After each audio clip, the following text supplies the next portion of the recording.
Hi everyone, Michael Brown with you again. Welcome back to Educator.com's Adobe Photoshop Elements Beginning and Intermediate course. In the previous two lessons, we've been talking about the value of quality.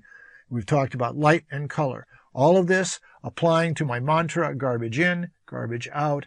Always start with the best quality you possibly can at anything you do. Do the best you can at every step along the way to get the best quality finished product. In this regard, we showed you how to set up your camera to take the highest quality technical image from a resolution and sharpness point of view.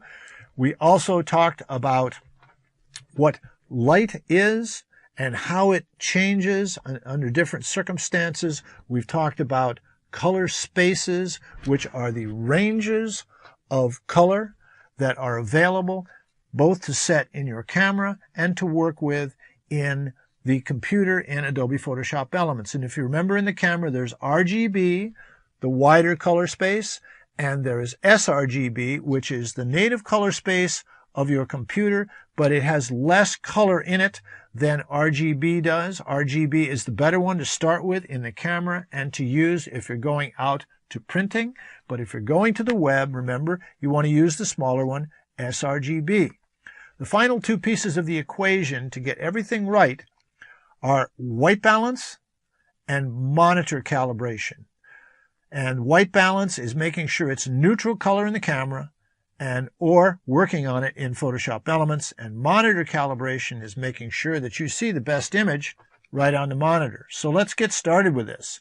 What is white balance? It's the attempt to correct an image so that the colors appear natural to the human eye. In your camera, you have white balance presets made by the manufacturer to attempt to correct for different color temperatures of light that occur with different light sources and conditions. First, let me talk about some of the conditions that there are.